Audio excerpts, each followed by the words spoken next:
सच नहीं है। सब खिलौने मिट्टी के हैं, कभी टूट जाएं, कभी चले जाएं।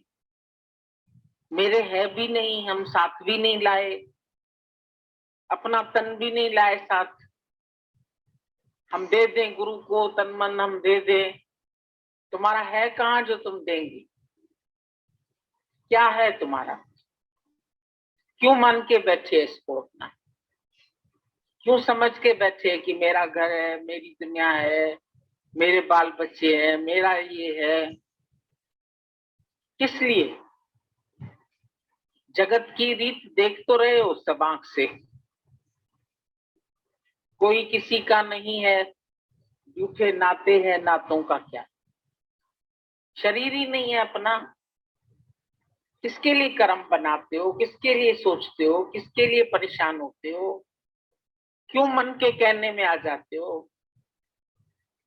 अभी तक चले मन के कहने से, फिर क्या मिला तुम्हारे को? तुम अभी तक तो गुरुमुख नहीं थे, मनमुख थे। मन ने तुमको संसार दिखाया, मन ने तुमको विषय सुख दिखाए, मन ने तुमको माया दिखाई। तुम फंसते गए, फंसते गए, फंसते गए। है भी कुछ नहीं और फंस भी गए। रात का सपना देखा, सुबह उठे तो झूठ लगा। तो ये भी तो एक बड़ा सपना है, ये भी तो एक बड़ी लीला है भगवान की, ये भी तो एक खेल है। क्या है ये सब? अगर देखो बैठ के तो क्या है? राम ने लीला की, कृष्ण ने लीला समझी, गुरु नानक साहब ने सब मिथ्या दिखा दिया। मिथ्या तन धन कुटुंब समाया, मिथ्या राज जोबन ममता माया, सब मिथ्या। राज्य भी मिथ्या, जोबन भी मिथ्या। बड़ी जवानी लेके घूमते हैं, बड़ा पैसा लेके घूमते हैं, बड़ा वैभव लेके चलते हैं, बहुत अच्छा घर चाहिए, बहुत अच्छे बच्चे चाहिए, बच्चे कहना माने, बच्चे के साथ ऐसे बोलना पड़ता है, बच्चे पढ़े। तुम्हें क्या मिलेगा? तुम्हें सब हो भी जाएगा। ये दुनिया अगर मिल भी जाए तो क्या है? तुम्हें क्या करना है? तुम अपने से क्यों नहीं प्रश्न पूछते कि तुम्हें करना क्या है? क्या चाहिए इस दुनिया से तुम्हें? और क्या मिलना है तुम्हें? इतने दिन से फंसे हुए हो तो मिला क्या है तुम्हें? कुछ मिला है? कोई सेटिस्फेक्शन मिला है? कोई शांति मिली है? कोई तुम्हारा इसमें जीवन बना है? क्या है? खेल है। खेल को खेल समझो। क्या मेरा है, तेरा है? फंस गए, पैसा चाहिए, खाना चाहिए, कपड़ा चाहिए, बंधा हुआ है ईश्वर देने के लिए। तुमको सोचना ही नहीं है, तुम्हारा शरीर ही नहीं है, निराकार साकार होके आया दुनिया में, अपना ही खेल देखने आए हो। निराकार से साकार हो गए, साकार से फिर निराकार हो जाओगे। फिर किसमें फंस गए? ये माया कहाँ से आई? किसने रचा इसको? तुम्हारी जो रचना है तो किसने रची है? जिस जगत में तुम फंस रहे हैं वो जगत किसने बनाया है? किसने तुमको इसमें फंसने के लिए कहा है? किसी ने कहा है फंसो? ये सब तुम्हारी चीजें हैं, तुम इसमें फंसो। कि तुम साथ लाए थे या तुम साथ ले जाएंगे, या तुम्हारे बाल बच्चे हैं, या तुम्हारा घर ग्रस्त है, या तुम्हें शादी करनी है, या तुम्हें अपना ग्रस्त बनाना है। करना क्या है? क्या कर रहे हो तुम लोग? हमको तो किसी किसी समय बहुत आश्चर्य सा लगता है कि इतना सारा ज्ञान सुनने के बाद भी मनुष्य को चाहिए क्या? क्यों उलझता है? प्रशंसा चाहिए, या बाल बच्चे को प्यार करें, या पति पूछे, या पैसा बहुत हो जाए?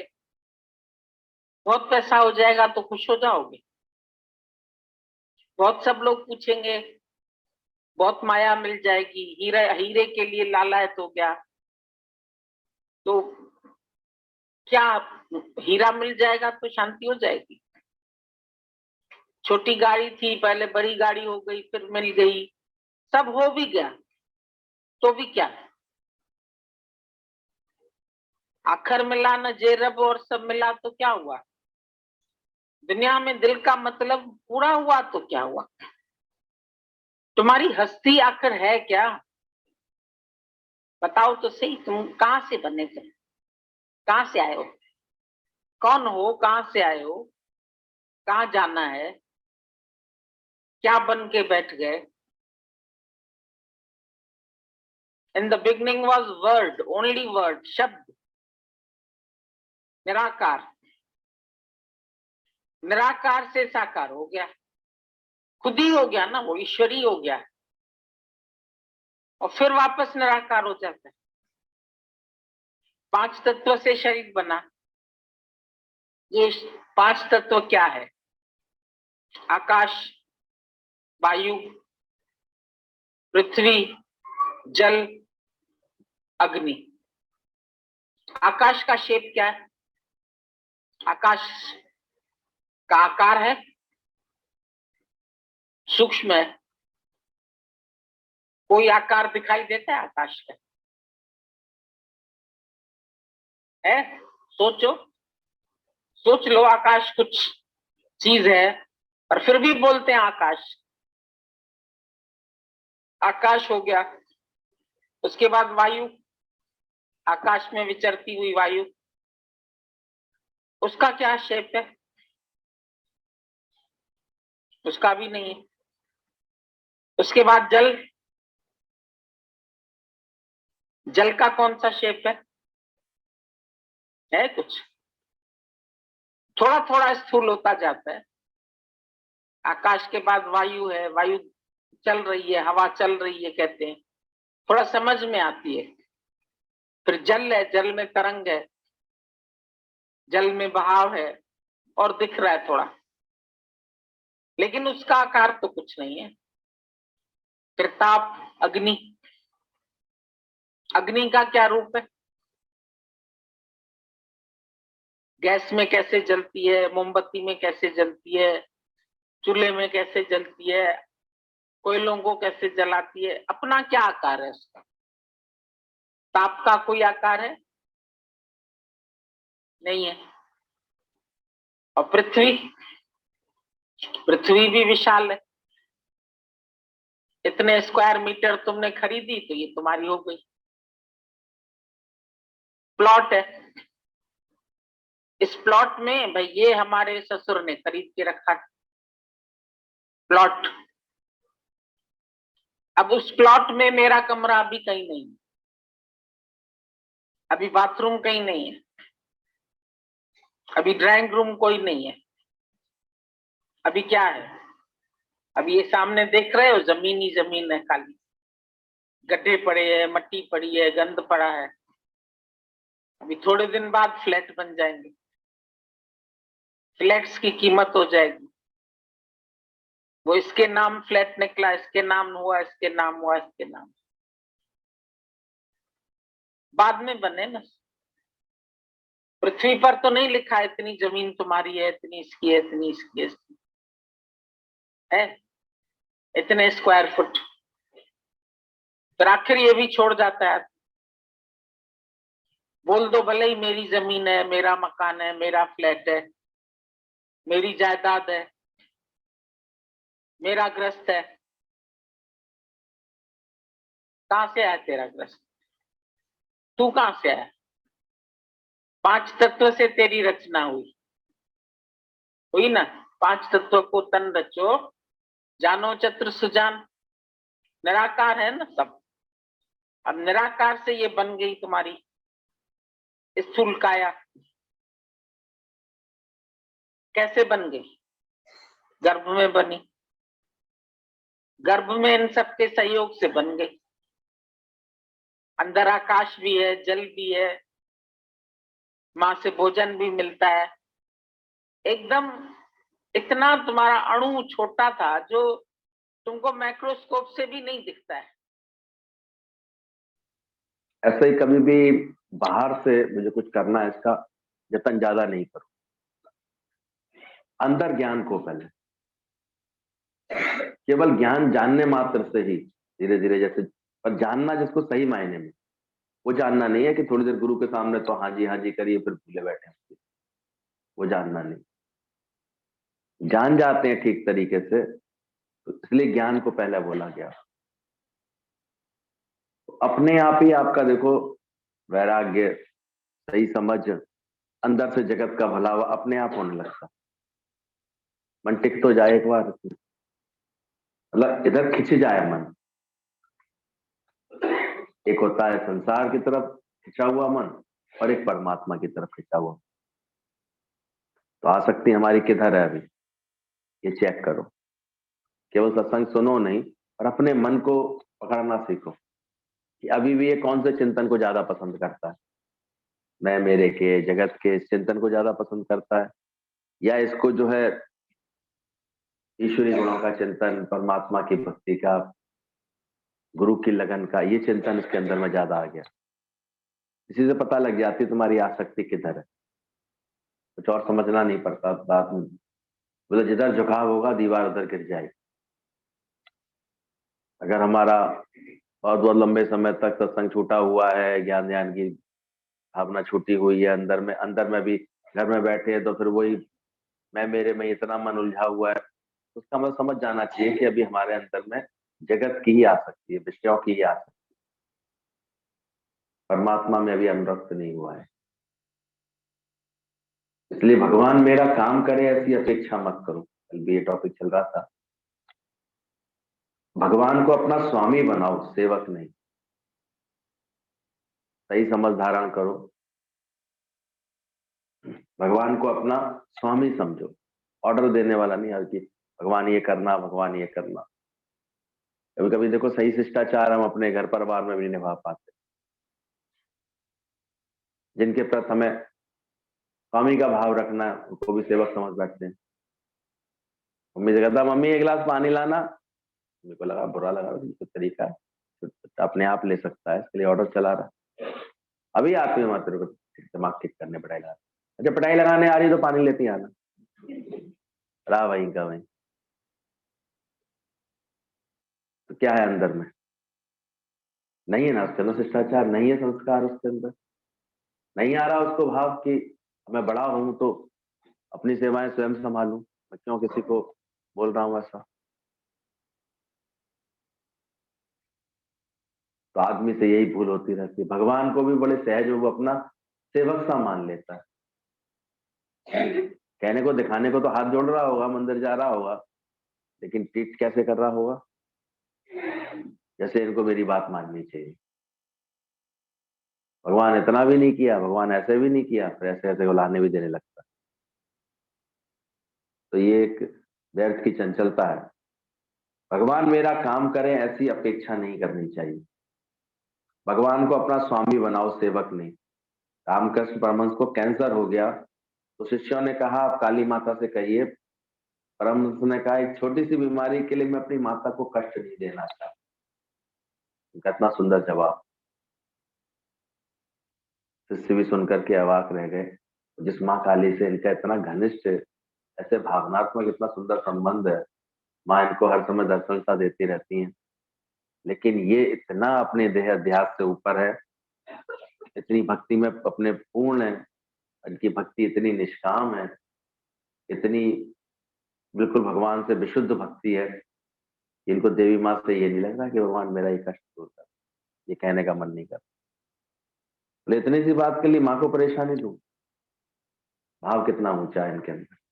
भक्ति का अर्थ ही है निष्काम प्रेम। भक्त ये नहीं सोचता कि मैं कैसे सुखी हूं, बल्कि वह तो ये देखता है कि मैं भगवान के लिए क्या क्या कर सकता हूं। अपनी भक्ति के लेवल को भी चेक कर लेना, अभी तक कौन से लेवल पर आकर के यहाँ बैठते। एक तो हमेशा गुरु से कुछ ना कुछ चाहना, कोई ना कोई मांग, कोई ना कोई बात, भगवान से भी कोई ना कोई कामना रख करके यहाँ बैठे हो। लेकिन एक सच्ची भक्ति करता है, गुरु की प्रेम करता है, तो उसके अंतर मन में हमेशा ये भाव आएगा कि मैं भगवान के लिए क्या क्या कर सकता। कहने की जरूरत नहीं पड़ेगी फिर। वो इशारा देख करके अच्छा सेवक की यही तो निशानी बोली। वो तुरंत उसके अंदर इतनी बुद्धिमानी होती है, गर्दन घूमने समझ जाएगा इनको क्या चाहिए, इस समय क्या ढूंढ रहे हैं। अकबर जा रहे थे स्नान करने के लिए, तो मतलब उसके बाद जा रहे थे तो अचानक ही उन्होंने सेवक से कहा ले आओ। सेवक को समझ में नहीं आया, उसको इतनी बुद्धिमानी नहीं थी। वो हड़बड़ा गया, बोले महाराज ने कह दी ले आओ, मैं क्या ले जाऊं, मेरे को समझ में नहीं आ रहा, क्या कुछ समझ में नहीं आया मेरे को। तो इतने में बीरबल उधर से आते हुए दिखाई दे गए ले आ रहे हैं। ऐसा बीरबल आप मेरी रक्षा करो, मेरे को समझ में नहीं आ रहा, महाराज ने तो कह दिया ले आओ, क्या ले जाऊं। बोले कहाँ जा रहे थे महाराज। बोले ऐसे तो गुजर खाने के लिए जा रहे थे। बोले जल्दी से हजाम को लेके जाओ, इस समय क्या जरूरत होगी। ये बुद्धिमानी होती है। तो बुद्धिमान होता है अगर सेवक, तो वो ऐसे कैच करता है चीजों को, समझ बात क्योंकि बुद्धिमान है वो तुरंत समझ लेगा कि खाना खाने के बाद जरूरत देख रहा है तो क्या देख रहा होगा, या तो पानी का गिलास या सब टॉवेल, आज पहुंचने के लिए धोने के लिए जरूरत, उस समय क्या देख रहा हूँ। रात को बिस्तर पर पहुंच गया तो क्या ढूंढ रहा होगा, तकिया सही है कि नहीं, सही ओढ़ने को है कि नहीं। तो जिसके अंदर भी सेवा का सही भाव आता है, वो फिर कैसे सुख पहुंचाए ये भावना रखता है। आप देखो, एक सदगृहस्थी होती है, अच्छी समझदार स्त्री होती है, तो घर की हर चीज, वो 9 बजे 10 बजे बिस्तर लगाने नहीं बैठेगी, 7 8 बजे तक लगा के बैठ जाएगी। वो आएंगे उससे पहले घर सेट मिलेगा उसका। फिर तो बस एक ही काम रहेगा, बस जल्दी से खाना वाना खिलाएं, थोड़ा सा अच्छे से बातें हो प्यार से, तो अपना विश्राम करें। और नहीं तो आप उसी वक्त खाना बनेगा, आ गए अच्छा चलो खाना बनाती, यानी अभी सेविका पूरी सही है नहीं, सही सेवा भाव नहीं है। तो ऐसे ही जिसको भी गुरु से सही प्रेम होगा, ज्ञान से, भगवान से, तो ये नहीं मांगता फिरेगा भगवान से, वो उसके हृदय में ये भाव आएंगे कि मैं क्या क्या करूं, मुझसे क्या क्या होना चाहिए। उसके अंदर के भाव उससे तुरंत कराएंगे। भक्ति का अर्थ, भक्ति ये नहीं सोचता कि मैं कैसे सुखी हो जाऊं, पूरा ही चेंज है ये। भक्ति अगर सही आएगी अंदर में, तो ये नहीं सोचेगा कि मैं कैसे सुखी हो जाऊं, बल्कि वह ये देखता है कि मैं भगवान के लिए क्या क्या कर सकता हूँ। ज्यादातर हमने तो देखा है लोग उल्टा गुरुओं को परेशान करने ही आते हैं। क्यों बुला रहे हो भाई, क्या तुम्हारे वहां पर तुमने कोई सत्संग का भाव रखा है, क्या वहां तुम्हारे यहाँ कोई शांति से सत्संग की कोई गरिमा रख सकते हो, क्यों खेच रहे हो। पहले इतनी आर्ट तो सीखो, इतनी समझ तो रखो अपने अंदर। उल्टी तुम्हारी तो दुर्बुद्धि इतनी है, हम बुला के आए थे देखो आए नहीं भैया, ये भक्ति है इनकी। ऐसे लोगों को भक्त कहा है या क्या कहा है, कौन है ऐसे लोग। भक्त होता है तो पहले ज्ञान की महिमा समझता है, वो गुरु की कदर समझता है, वो सत्संग की समझता है। सुना, वो हर काम से पहले सत्संग को रखेगा, अगर ज्ञान, अगर सत्संग से उसकी लगन होगी तो। वो समय खोटी नहीं कराएगा गुरु का, तुरंत ऐसे प्रेम से वो कार्य करता हुआ दिखाई देगा हमें, क्योंकि उसके अंदर, भगत के अंदर ये बात आएगी कि मैं भगवान के लिए क्या क्या कर सकता हूँ, मेरी वजह से भगवान को कोई कष्ट ना हो। भगवान से अक्षय प्रेम हुए बिना भक्ति सफल नहीं होती, इसलिए वो इतना जबरदस्त प्रेम, सब साधन का मूल है दुर्लभ सत्पुरुष प्रेम। तो प्रेम भाव जब होता है, क्योंकि देखो कोई पुजारी इतने अत्यंत प्रेम भाव से जब वो सेवा में लीन होता है, तो उसकी भी मंदिर में सेवा भक्ति बड़ी ऐसे देखने में अच्छी लगती है, बड़ा अच्छा माहौल बनाता है वो मंदिर का। तो यहाँ भी इस मंदिर में भी जो हम देखते हैं ऐसी लगन से कार्य करता दिखाई दे, रोज उसको किसी काम के लिए बोला जाए, रोज किसी बात को संभालने के लिए कहा जाए, अरे ध्यान नहीं दिया तुमने, किया नहीं, तो समझ में आया था ना इसके अंदर सेवा भाव में। सेवा वाले को तो स्वतः दिखेगा, बल्कि आगे से बढ़ करके वो अपने कर लेगा, तो लगन होगी, भक्ति होगी किसी के अंदर। वो ऐसे थोड़ी, मुझे तो कहते थे हमारे यहाँ तो दामाद आते हैं, आराम से आगे बैठ के सेवा का कभी कोई भाव जागता है? चलो यहाँ गुरु को बाहर की और सेवा की जरूरत नहीं, लेकिन इतना तो फिर अपना जीवन बनाओ कि आप जपे और नाम जपा। इतना ज्ञान से गुरु ने सेवा की, क्या तुमने वो सही तरह से अपनाया उसको जीवन में? अपना करके उसका सही प्रभाव किसी को दिया, किसी के हृदय में ज्ञान के संस्कार सही किए? तो वो जीव भाव में पड़ा है तो तुम उसका जीव भाव ही पक्का करे दे रहे हो। छुड़ाओ। गुरु ने कितनी बार बोला तू देह नहीं है आत्मा, देह तो विनाशी है, तो कभी भी कुछ भी हो सकता है। क्या इसमें कोई बदलाव आना कभी भी संभव है इसके अंदर? और पक्का यही कराओ, इस सच में टिको, आत्मा से प्रीत करने वाले रखो। इसलिए बारंबार ज्ञान का अभ्यास करो। कल भी हम लोग पढ़ रहे थे तीसरे अध्याय में, जो अपनी आत्मा में तृप्त है, अपनी आत्मा में ही संतुष्ट है, अपनी आत्मा में ही भ्रमण करता है, उसके लिए कदाचित फिर कोई कर्तव्य कर्म नहीं है। तो कुछ करे ना करे, नाव मिली जिसको जल भीतर, सो बाहों से नीर करे ना करे। तो समझना, भक्ति तभी सफल होती है जब अतिशय प्रेम होता है। संसार के प्रति आसक्ति बंधन रूप है, और भगवान के प्रति आसक्ति मुक्ति का स्वरूप है। आसक्ति हमारी किसके प्रति? भले वो वैश्या थी, लेकिन फिर भी उसके अंदर चिंतन किसका था? चिंतन में यही रहता था, देखो ये संत कितने भले हैं, ये कैसे भगवान में मन रखते हैं, भगवान मेरे जीवन का भी कैसे भी उद्धार करा देना, मुझे भी कभी भगवान को अपनी भक्ति का मौका देना। ये उसकी अंदर से क्या हो रही थी? भक्ति ही हो रही थी, जुड़ाव था मन का भगवान की तरफ। और बाहर जो संत बैठा था, भले बाहर से साधु बना बैठा था, माला भी हाथ में थी, लेकिन मन में क्या था? ये देखो इसके पास एक और आदमी गया, गिनती गिनना था बैठ। तो भगवान के पास तो फिर इंसाफ हुआ। भगवान तो ये देखता दिल कैसा है तेरा। मृत्यु एक ही दिन हुई दोनों की, उसको ले आया गया, संत को ले आया गया नरक में, और उस वैश्या को ले आया गया। और तो हर समय चिंतन में कौन रखती थी? उसके मन में क्या था? तभी देखना, अंदर में भगवान के प्रति आसक्ति मुक्ति का स्वरूप है, और संसार के प्रति आसक्ति बंधन का रूप।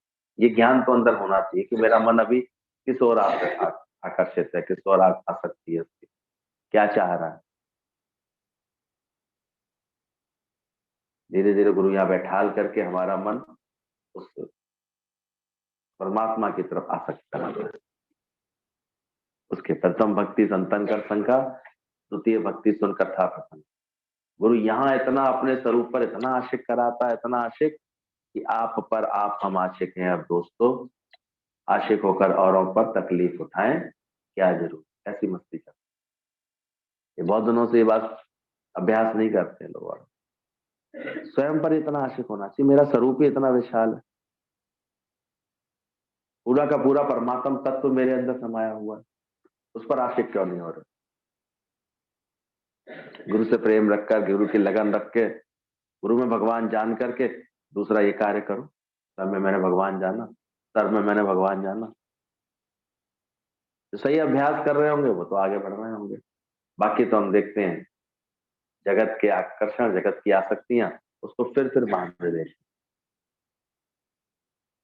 तो अंदर हम ऐसे दृढ़ हुए, भगवान के प्रति आसक्ति मुक्ति का स्वरूप है। ध्यान, आत्मा तो नित्य शुद्ध और आनंद स्वरूप है। जो तुम्हारा स्वरूप है वो नित्य शुद्ध है, आनंद स्वरूप। सुख दुख तो मन के धर्म है, ऐसा जो ज्ञान को अच्छी तरह समझ लेता है, जान लेता है। इसलिए ओनली नॉलेज इज पावर बोला। नो दाय सेल्फ, अपने स्वरूप को जानो, तुम हो कौन। आत्मा नित्य शुद्ध है, आत्म आनंद स्वरूप है, ये तुम्हारा स्वरूप है, सच्चिदानंद स्वरूप। सुख दुख तो मन के धर्म है, इसलिए मन के धर्मों से वो विचलित थोड़ी होता, परेशान थोड़ी होता। सारी दुनिया मन से ऐसे परेशान सी घूम रही है, दुखी सुखी से घूमती रहती। क्या करें? तो कहते कभी किसी को ला करके यहाँ से बैठा लो प्यार से, सही बात समझे, बेटा गद्दे पे आ जाओ, ठंड हो थोड़ा आगे आ जाओ, आगे बैठ जाओ। इस भूल भुलैया को पहचानो अंदर से कि दुख और दुखी सुखी करने वाला ये मन है, परमात्मा नहीं है। और जब मन तुम्हारा गुरु की कृपा से बदल जाता है तो सारे ख्याल बदल जाते, सारी बात बदल जाती। तू तो सच्चिदानंद स्वरूप है, तू आनंद स्वरूप है, प्रेम स्वरूप, मुक्त स्वरूप। दुनिया में हम देखते हैं सब जगह ऐसे कोई ये भावना देखता ही देता ही नहीं है हमारे मन को। ऐसा ज्ञान कहीं मिलता ही नहीं सच्चे गुरु के सिवा, इसलिए भटकता रहता है मन, दुख पाता रहता है दुनिया, क्योंकि मन के तल पे ही जीता रहता है। मन कभी कुछ कह रहा है, कभी कुछ कह रहा है, भांत भांत के डिप्रेशन। भाई जवानी में ऐसे ऐसे रोग लगे दिखाई देते हैं, सारे परेशान,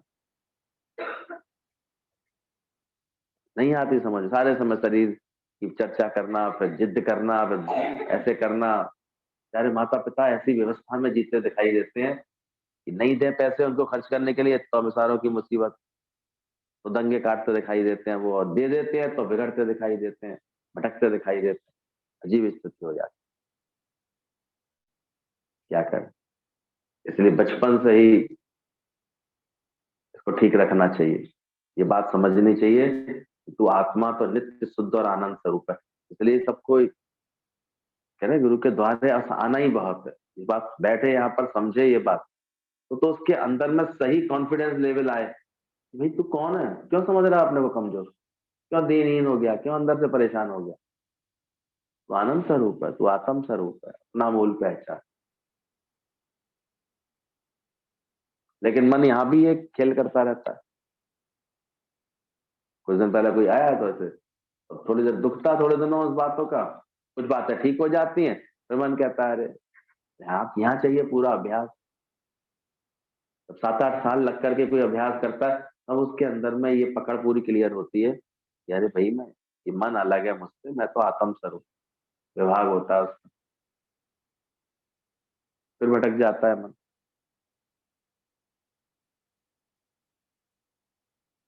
तो गुरु के इस कार्य में जो भी सहयोगी बन के खड़े होते हैं, फिर उसको हम जागृति दें, फिर उसको प्रेम दें, फिर उसको चेतना दें, सही दिशा दिखाएं उसके मन को। ये तो मन तो तुरंत भटकता रहता है। तो सुख और दुख की लहरें मन के अंदर है। जैसे सागर में लहरें आए या जाया करती हैं, और लहरों के आने जाने से सागर का कुछ नहीं बनता बिगड़ता। लहरें उस सागर के ऊपरी तल पर उठती रहती हैं, आती आती रहती, और सागर अंदर में धीर गंभीर रहता, शांत रहता। ऐसे ही तुम्हारा आत्म स्वरूप है, वो सागरवत है। दुख सुख की लहरें हैं मन के ऊपर, आएंगी जाएंगी आएंगी। लहरें ऊपरी सतह पर है, सागर भीतर से बिल्कुल शांत है। ऐसे ही मुझ आत्मा रूपी सागर में मन रूपी लहरें आया और जाया करती हैं, पर ये मुझ आत्मा यानी शांत स्वरूप, अनंत स्वरूप में प्रेम स्वरूप हूँ। पर मैं तो खुद ही वो आनंद स्वरूप हूँ, प्रेम। ये जब तक ज्ञान आ जाता है, अभी पूछो अपने आप से, सुन तो बहुत दिनों से रहे, क्या ऐसा विवेक जागृत हुआ? मन अंदर जो दे उपदेश, ताए जानो सच्चा दरवेश। दरवेश वो नहीं है जो बाहर से मिल गया तुमको, गुरु उसे नहीं कहते। गुरु उसको कहते हैं जब वो तुम्हारे अंदर बैठ करके तुमको ये उपदेश दे कि तू कौन, कहां से आया है, कौन है तू, अपना मूल पहचान। जो अंदर से तुमको बार बार सच्चा उपदेश दे, लखाया गुरु ने मुझ में ही मेरा प्यारा राम। सच्चे गुरु ने मुझ में ही मेरा राम दिखा दिया। मैं तो सच्चिदानंद स्वरूप हूँ, आनंद स्वरूप। दूसरे दिन जहां इस बात का प्रभाव पड़ेगा ना मन के ऊपर, दूसरे दिन अपने आप इतने फिट होकर के समय से सत्संग पहुंचने का मन करे कि जाऊं जाकर के अब अपनी सच सच की महिमा तो सुनूं कि मैं कौन हूं। वो राजा का लड़का व्यर्थ के ऐसे ख्यालों के डिप्रेशन में ऐसे इतना परेशान, इतना ऐसा हो गया धीरे धीरे उसका मन इतना खराब कि बस कुछ नहीं कर सकता, कुछ नहीं होगा वैसे करके नेगेटिविटी से पूरा ही ऐसे बीमार पड़ता जा रहा था, बीमारी बन गई इसका। अब देखा तो उतने ही ख्याल कितना बीमार कर देते हैं व्यक्ति, कहीं का नहीं रहता। खुद ही अपनी घुटन से ना किसी से मिल पाता बेचारा, ना किसी रिश्तेदार से बात कर पाता, ना किसी से मिलने जुलने के लायक रहता है, जब बीमारी उसकी बढ़ती है और परेशान हो जाता है। राजा चाहता था कि मेरा बेटा किसी तरह ठीक हो जाए। उसने जो है एक व्यक्ति आया, बोले राजा साहब मुझे मुझे आपके बच्चे के साथ मेहनत करने दो, मैं इसको ठीक करता हूँ, मैं इसको पढ़ा दूँ, मैं इसको ठीक कर दूंगा। वो आया, उसने देखा, सारी बात समझी, देखा समझ गया ये इतना परेशान क्यों है, क्योंकि ये सत्य नहीं समझ रहा। उसने एक बड़ा सुंदर सा पुतला बिल्कुल उसी का, राजकुमार का, बगीचे के बीच में लगाया। बड़ा बगीचा था उसके कमरे के बाहर। सुबह शाम पहले तो टहलाने ले आता था, चुपचाप उसका स्टेचू बनवाया बढ़िया, और वो उसका लगाया बगीचे के बीच में। थोड़ा टहलाने से, थोड़ा प्रेम करने से, थोड़ा खिलाने कूदने से, ऐसे प्यार से बातें करने से उसको थोड़ी सी हिम्मत लगी। नहीं तो पहले तो वो पढ़ाई के नाम से ऐसे और घुस के बैठ जाता था। उसने कहा पढ़ाने तो नहीं आया? बोले नहीं, पढ़ाने वढ़ाने नहीं आया, खेलने आया तुम्हारे साथ। बोले अच्छा। बात करता रहा, बात करता रहा, अच्छी अच्छी बातें सुनाता रहा उसको। अचानक उसने देखा, बोले देख रहा है ये कौन है? वो गौर से देखने लगा उस पुतले को। कहा ये हूं तो मैं ही, मेरा ही तो रूप लग रहा है, मेरा ही जैसा पुतला है, तो मैं ही हूँ।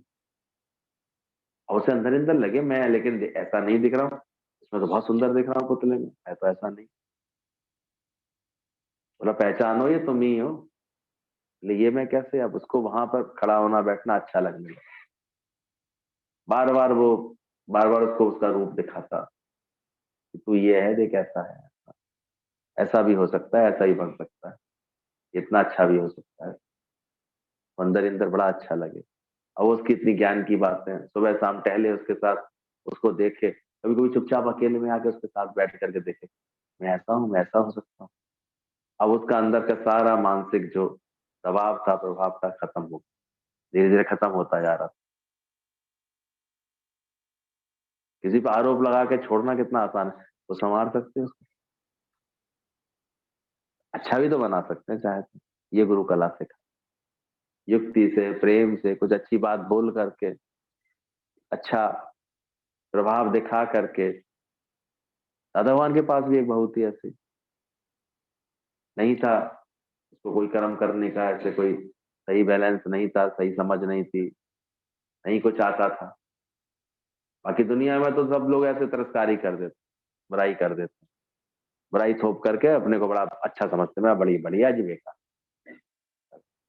दादा समझ गए थे इस बात,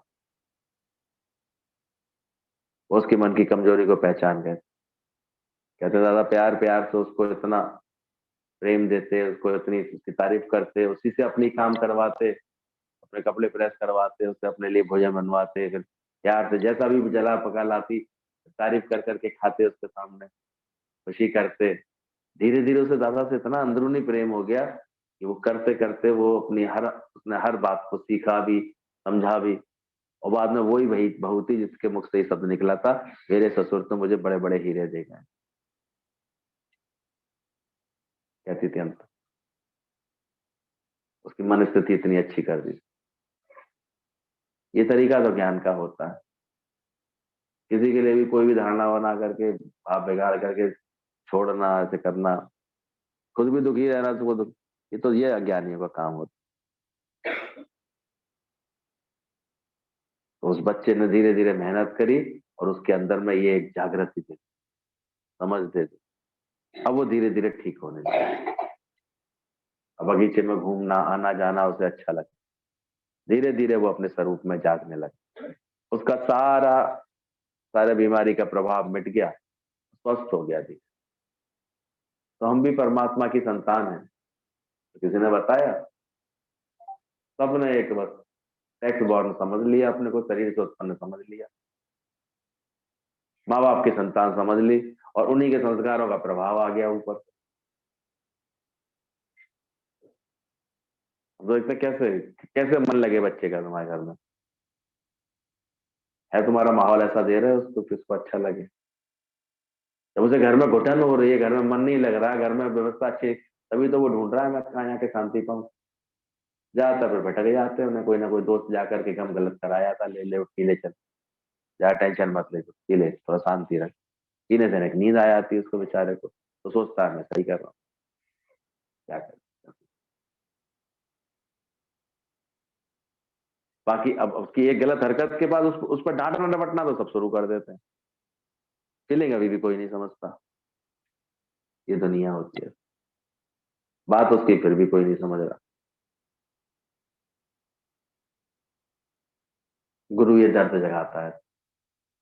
जब गुरु का प्यार मिलता है तो धीरे धीरे सही बात समझ में आती है। तो जब गुरु दोस्त बन करके आता है जीवन में, तब ये सच सुना सुना करके हमारे अंदर के सही स्वस्थ भाव को, कि तू आत्म स्वरूप है, तू आनंद स्वरूप है, तू मुक्त स्वरूप है, इसको प्रकट कराता है।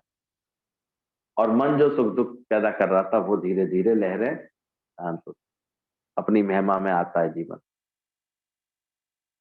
मन के निर्विषय होने पर ही आनंद मिलता है।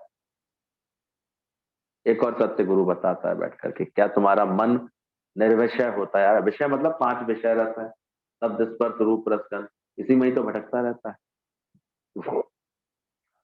तो उसको जब निर्विषय बना देता है ज्ञान का अभ्यास, तो वो अपने अंदर में आनंद पाता है। संसार के पकड़ने में सुख नहीं है, उसके त्याग में सुख है। ये सही प्रेरणा गुरु दे देता है। संसार को भूल जाने के बाद ही गहरी नींद आती है, गाढ़ी नींद आती है। गाढ़ी नींद के बाद ही सुख का अनुभव होता है। कभी देखो, जिस दिन आपको गहरी नींद ना आए ना, आप सुबह एकदम फ्रेश नहीं उठेंगे, अच्छी स्थिति में नहीं उठेंगे। गहरी नींद आया है ना, सुबह बढ़ कहेंगे बड़ा मजा आ गया, बड़ा शांति, आज तो बड़ा अच्छा लग रहा है। यानी सुख किससे मिला? सुख का अनुभव, आनंद का अनुभव गहरी नींद के बाद। तो ऐसे ही मन जब जगत की तरफ से सो जाता है, तो टका टक इतने ख्याल चलते हैं।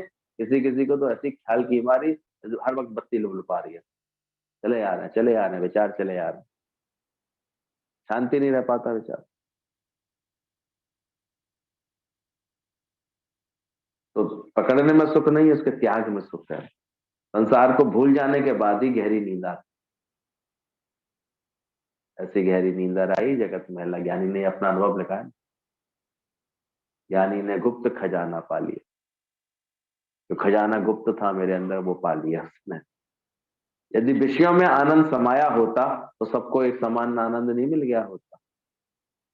उस एक विषय से एक तो आनंद ले रहा होता, एक उससे दुखी हो रहा होता। देखा करो कभी, अरे बंद करो जी, क्या भौंपूसा चला रखा, और एक कह रहा अच्छा गाना चल रहा। विषय एक ही है, सब एक ही है, और देखो एक उसमें जो एक आनंद ले रहा है, एक को आनंद नहीं आ रहा। यानी विषयों में आनंद नहीं है, आनंद हमारी एकाग्रता में। आनंद हमने अपने मन में जो भाव डाल रखे हैं उसकी वजह से। हम सोचते खाने में आनंद है, इसमें आनंद है, घूमने में आनंद है, जगह में। क्या करें? अच्छे जो समझदार बैलेंस तरह सिविलाइज लोग होते हैं, वो इस चीज को मेंटेन करते हैं कि भाई 5-6 दिन कार्य हुआ है, तो एक दिन चलो आउटिंग करते हैं, घूमते फिरते हैं। पर ये भी नहीं होता। तो बच्चा देखता है पिताजी तो कुछ कर ही नहीं रहते दिनों से, तो एक ही रूटीन उनका ठकेला चलता है। हम नहीं गए कहीं भी ना, तुम्हें जाने देंगे, तो फिर वो जिद में जाते हैं घूमने। तो खुद ही दुर्दशा करा लेते हैं अपनी। तो ध्यान रखना, एक ही चीज एक व्यक्ति के लिए सुख रूप होती है, दूसरे के लिए दुख रूप होती है। दृश्य में से दृष्टि हटा करके दृष्टा में स्थिर किया जाए तो आनंद मिलता है। गुरु ये रोज प्रैक्टिस कराता है कि दृश्य में से, दृश्यमान जगत में से दृष्टि हटाओ। यानी मन इतना आसक्त हो जाए परमात्मा में, अब किसको देखे? दृष्टा भाव को देखे। कर्ता के हाथ हजार, तू काहे करने का, कौन करने वाला है? और ऐसा अपने इंद्रियों से सुंदर कर्तव्य कर्म करते हुए जो हर वक्त ये जानता है कि करन करावन आपे आप, उसको सुख मिलता है। करने के बाद ये अभिमान आ रहा है कि मैं कर रहा हूं, मेरे करने से ही हो रहा है, मैं नहीं करूंगा तो, मैंने करवा दी शादी, नहीं तो शादी नहीं होती, तो फिर कहां से सुख आएगा? सब कुछ करते हुए भी तुम्हें अंदर से हमेशा लगे करन करावन आप पे आप, तो सुंदरता बनेगी। हमारे इस समझ पर गुरु दीजिएगा कि हाँ ये समझ, कर्म करत होए नेह कर्म, कर्म छोड़ के नहीं है कर्मी नहीं, कर्म तो भटक करके नहीं, कर्म करते करते जो होता। तो एक ही चीज से आनंद आ रहा होता है एक को, तो दृश्य में से दृष्टि को हटाकर दृष्टा में स्थिर किया जाए तो आनंद मिलता है।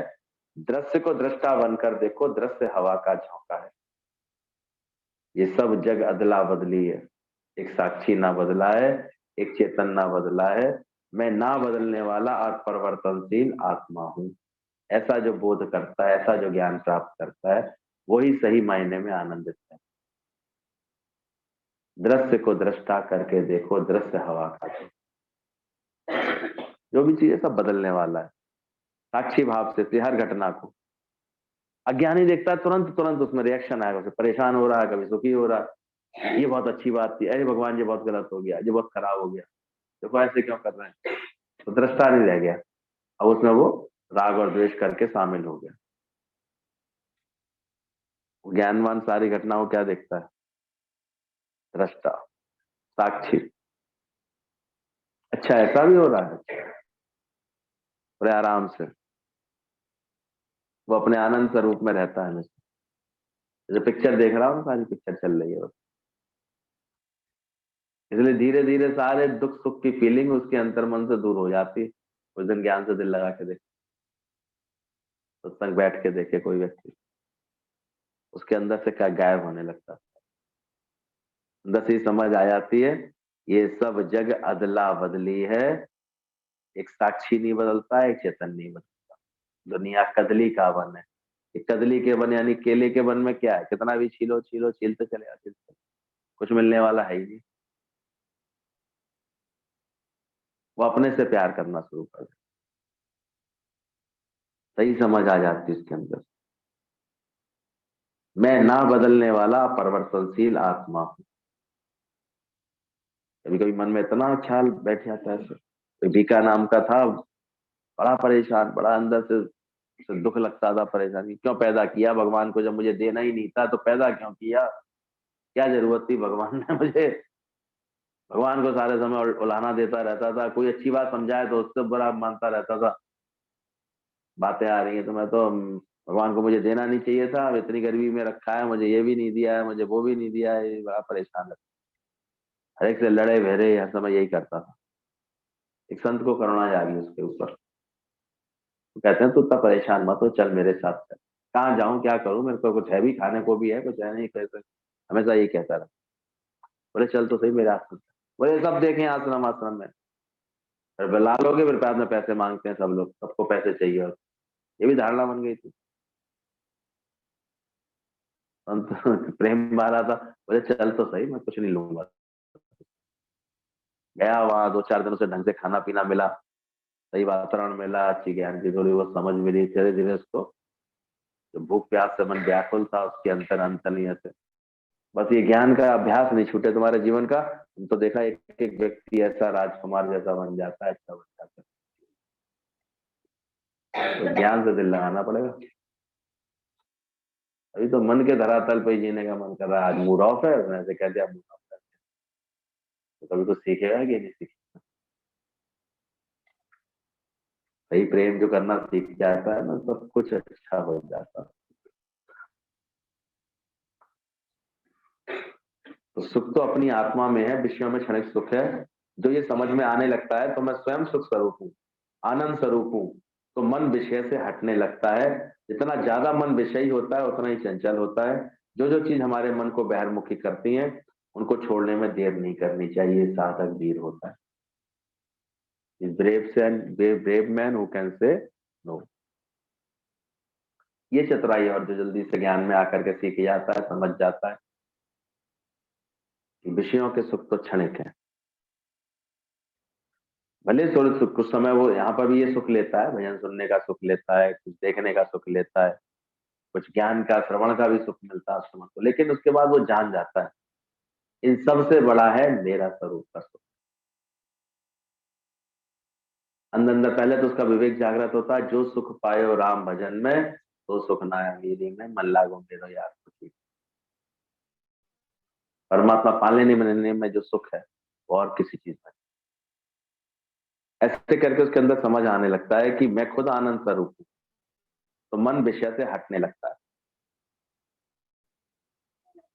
इस जागृति में बैठो। हम देखते हैं इतने दिन सत्संग सुनने होगा, तो मैं अपने ज्ञान पर, अपने गुरु की कोई कदर है अंदर कि हर एक के आगे फटेहाल तो दिखा देते हो अपने को ऐसे उनसे? अरे इतना माल मिला है, इतनी कमाई हो रही है, इतना सच पता लग गया, अब सच को दिखाओ ऐसे, सच को। ये व्यापार बिरला व्यापार, किसी को अपना सच समझाओ ऐसे। ज्ञान के ज्ञान में ऐसे अंदर से मजबूती में दिखाओ किसी को अपना जीवन। As you think so you become. अगर आप यही सोच रहे हैं नहीं अभी तो शायद मुझे कुछ मिला, ये शायद ने बड़ा ऋण पीटी हुई, क्योंकि मिलेगा क्या? यक्की बोली या हुसैन, एक ही सत्य है, बस तुम्हें समझना है इस चीज को कि तू कौन कहां से आया है। सही प्रेम अगर गुरु से हो, ज्ञान की सही समझ हो, तो छत पर चढ़ के नाचने का मन करता है। भाई जी मैंने राम रतन धन, सतगुरु लदा, वो नाच रहा था सब। इतना अंदर में आनंद आता है, मेरे सतगुरु मिल गए नाचे रे, तो मन का मयूरा ऐसे लगना, इतना खुशी करनी चाहिए उसे। फिर कहीं और भटकने की, कोई और सुख पाने की जरूरत थोड़ी है। उसे बताओ अभी भी अपने मन को टेढ़ा मेढ़ा करे बैठे, तेरे मेरे में बातें कर रहे हो, तो उसका मतलब क्या? मन कैसा है? टेढ़ा ही मेढ़ा है। बाद में धीरे धीरे उसका प्रभाव शरीर पे आ जाता है। शरीर कैसा हो जाता है फिर? मन का ही प्रभाव आ रहा है बार बार, और कुछ नहीं आ रहा। अरे भूलो, कोई आए बोली कभी मुश्किल से, थोड़ा ज्ञान की बातें करो, थोड़ा सत्संग की बातें करो। नहीं बेटी को तो बेटी देखूंगी ना, बेटे को तो बेटा देखूंगी ना, बहू को तो बहू देखूंगी, रिश्तेदार आएगा तो रिश्तेदार। यार तुम्हारे भंगियों के अंतर कभी होगा कि नहीं?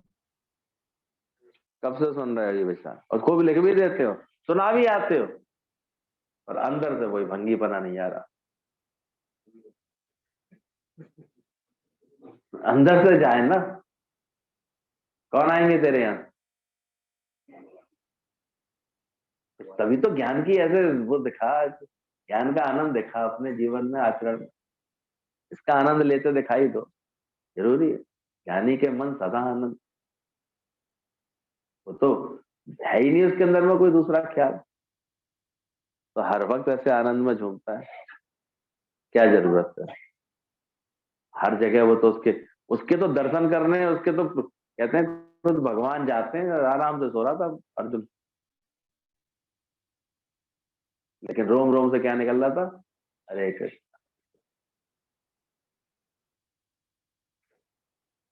वो तो उसके कर्म तो इतने सहज में होते हैं, मेरा कर्म करे करता, इतना गुरु प्रकट रहता है, सत्संग प्रकट होता है उसके आचरण में, जीवन में आनंद आया। क्या मांगो कछु चरना है। तो विश्व में सुख नहीं है, सुख तो अपनी आत्मा में है। अरे बेचारा कोई 2 4 10 दिन के लिए भी हमारे पास मिलने आता, सुखी होकर के रहे, ऐसा भी प्रेम नहीं आता अंदर। आनंद में तो रहे, हमारा मन भी, उससे आनंद तो ले ले कम से कम, जितना ले सकते हैं। माया को पहचानो जो आनंद नहीं लेने दे रही है तो तुम्हारा सच्चिदानंद स्वरूप, क्यों नहीं लेने दे रही? वही पुरानी ख्याल, पुरानी बातें, वही सब नेगेटिविटी, वही अंदर में हावी हो जाती है फिर मन को। अपना मूल पहचान समझ मंदर समझ, अब लो नसानी, अब ना नस। कभी कोई बात समझ में आ जाए, अपनी पकड़ में आया ना, तो तुरंत संकल्प लेना चाहिए, बहुत जन्म बिछले के बाद भगवान, बहुत बिगाड़ा मन को, अब नहीं बिगाड़ना, अब नहीं इसकी बातों में आएंगे।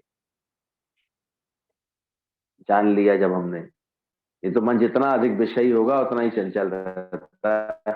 जो जो चीजें हमारे मन को बहिर्मुखी करती हैं, उनको छोड़ने में देर नहीं करनी चाहिए। साधक इसलिए वीर होता है, तो सही साधना करता है वीर होता है।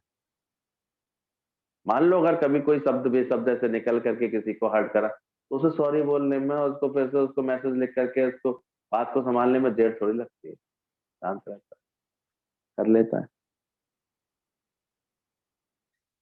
कुल मिलाकर के वो हर एक से खुद आनंद स्वरूप है, तो हर बात से क्या ले रहा है? आनंद। लेना देना आनंद का हो, बाकी सारा छूटा है कि नहीं अभी तक? बाकी सारा छोड़ देना चाहिए अंदर से। विषयों और इंद्रियों के संयोग तो सुख उत्पन्न होता है। वह शुरू में अमृत तुल्य लगता है, परिणाम में दृष्टि दिखाया तो विष तुल्य होता है। तो शुरू से मन भ्रमित होता है ना इंद्रियों और विषयों के संयोग से। जितना सुखमाणी है उतना भया रोग है। इसलिए ज्ञानवान साधक जो है वो सावधान हो जाता है। वो हर वक्त देखता है मेरे को सुख तो परमात्मा का सुख है, कहीं विषयों का सुख तो नहीं है। इसलिए मन को वो हमेशा विषयों से परे रखता है, निर्विषय बनाता है। वो अंदर ही अंदर मन निर्विषय करता जाता है, निर्विकल्प करता जाता है। क्षणभंगुर और सुख रहित संसार को और मनुष्य शरीर प्राप्त करके तू अपना मन मेरे में लगा। इसके लिए इतना ज्ञान वैराग्य गुरु को सुनाता है, समझाता है कि संसार कैसा है, क्षणभंग, बदलने वाला, छूटने वाला और सुख रहित है। अज्ञान के कारण तुमको इसमें सुख लगता है। ये जो संतों ने समझाया 2.5 सुख है। पहला सुख निरोगी काया। अपनी काया में कोई कष्ट आके लग गया, कोई रोग आके लग गया ना, सारे सुख बेकार हो जाते हैं। भूत प्रेत से भटकते हैं, फिर आप कितना भटकना पड़ता है।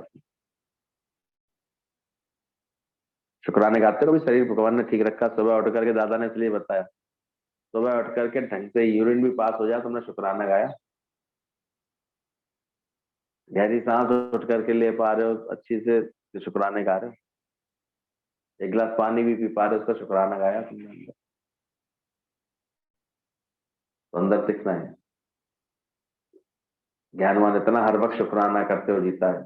इस संसार को सुख रहित जान करके, शरीर प्राप्त करके, मनुष्य शरीर प्राप्त करके तो अपना मन मेरे में लगा, मेरा ही भजन कर। विषय जड़ है, जड़ पदार्थों में आनंद नहीं है। चेतन के स्पर्श के कारण ये जड़ पदार्थों में आनंद सा प्रतीत होता है। अगर उसे कहीं किसी वस्तु से, पदार्थ से, किसी विषय से आनंद भी महसूस हो रहा है, तब भी उसका अंतर्मन, ज्ञान से भरा हुआ मन क्या बोलेगा, ये आनंद किसके कारण है? परमात्मा के कारण। क्योंकि इस जड़ में इस चेतन का स्पर्श है। ये नहीं होता तो कहां से? इसलिए हर एक में वो किसका सुख लेता है? परमात्मा का सुख लेता है। शक्ति ना हो भगवान की तो कुछ भी चीज ऐसे रह सकती है, कुछ ऐसे बन सकती है। इतनी उसको अंदर से समझ आती है। था क्या? वो कहीं किसी की सुंदरता देखता है, उसको तुरंत विचार आता है किसकी बदौलत है। जरा परमात्मा की शक्ति अलग हो, इसका देखो मुर्दे का कितना बेकार बदबूदार शरीर हो जाता है। मुर्दा कैसा हो जाता है? किसको देख रहा हूं? सारी जगत में सारी सुंदरता का कारण, सारे आकर्षण का कारण परमात्मा ही तो है। और क्या है? और क्या सुंदरता है किसी की? एक परमात्मा ही तो है। इसलिए हर बात में उसका मन कहाँ खींचेगा? परमात्मा की तरफ ही। तो सुख रहित संसार को मनुष्य शरीर प्राप्त करके तू मन किसमें लगा? हमेशा भगवान में लगा। यही भक्ति का कहलाती है। जब मन लग गया, मेरा भजन कर, विषय जड़ है, जल पदार्थों में आनंद नहीं है। चेतन के स्पर्श के कारण ही जल पदार्थों में आनंद सा प्रतीत होता है। सुख मन की एकाग्रता में, विषयों में नहीं। ऐसा विवेक जागृत कर, ऐसा ज्ञान धारण कर, और इस समझ के साथ जब वो चलता है तो फिर धीरे धीरे उसका मन भी निर्विषय हो जाता है। और निर्विषय मन ही आनंद का स्वरूप।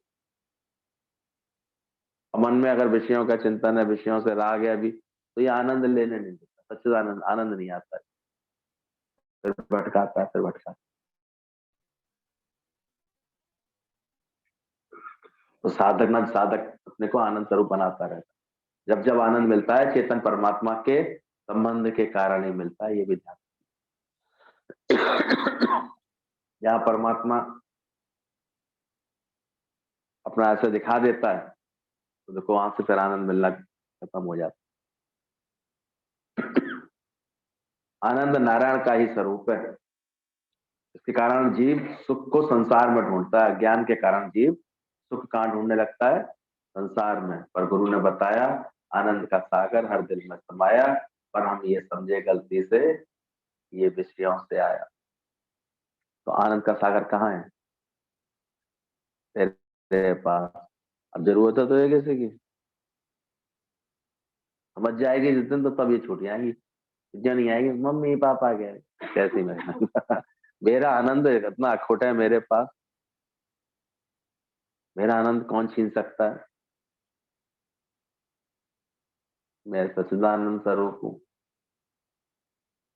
तो जीव सुख को संसार में ढूंढता है, गलती होती है अज्ञान के कारण, बस वो संसार में ढूंढता है, जबकि वहां है ही नहीं। संसार के विषयों में से हटा हुआ मन ही ईश्वर में लीन होता है। जब मन निर्विषय हो जाता है, निर्विकल्प होता है, तब हमारा एकाकार भगवान से होता है। इसलिए भाई बोला गया, ये सारा ज्ञान कौन सुनता है? मन पीवे सुन शब्द विचारा। तो गुरु के शब्द होते हैं, उनको पिए मन बैठ करके, मनन करे, विचार करे और ऐसा अभ्यास करे अपने अंदर से, कैसे भी मुझे जल्दी से इस मन को निर्विषय बना लेना है। अब ये मन किसी विषयों में आनंद नहीं ढूंढे। आनंद का मूल कारण गुरु की कृपा से कहाँ समझ में आ गया? परमात्मा। मैं खुद ही अपनी ही कलई लगा करके इसका उसको जो है चमका देता हूँ। मेरी दृष्टि में अच्छाई है, इसलिए मुझे कुछ अच्छा दिखा। पहले क्या होते थे, किसी को अच्छा देख करके तुम कितना अच्छा है, ये गया मन अब संसार में। और ज्ञान वाला क्या मन क्या बोलेगा? मेरा ही तो अपना आप है, मेरी दृष्टि अच्छी है इसलिए मुझे अच्छा देखा। तो उसको अपना अपने पर आशिक होता है। संसार के विषय में से हटा हुआ मन ही ईश्वर में लीन होता है, ध्यान रखना। मन विषयों से हट जाता है, जब जब भगवान से एकाकार होता है तो आनंद की फीलिंग्स होती है। हमारा एकाकार भगवान से तभी होता है जब मन निर्विषय होता है और निर्विकल्प होता है, और ऐसा मन ही आत्म स्वरूप है। मन में जब ये सफाई जब हो जाती है तो यही आत्म भाव में आता जाता है, तो यही आनंद स्वरूप बन जाता है और फीलिंग हमेशा आनंद की। पूरा अभ्यास ठीक से रखना। पहले तो अंदर से निष्काम रखना, भगवान को से कभी कुछ मांगना नहीं है, किसी भी तरह से कुछ भी। अपने स्वरूप को जानना है, सागरवत मेरा आत्म स्वरूप है। सुख दुख को पहचानना है, ये सब मन की लहरें हैं। और फिर अंदर से इस अभ्यास में लग जाना है कि मन के निर्विषय होने पर ही आनंद मिलता है, वैसे नहीं मिलता। केवल क्या डायल टोन तो अच्छी डाल लेते हैं और वास्तव में लगे अंदर से कि गोविंद मेरो है कि नहीं।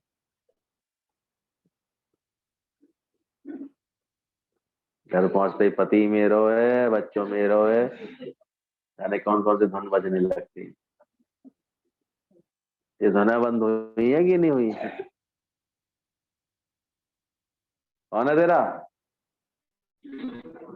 बोल गोविंद मेरो है, गोपाल मेरो है।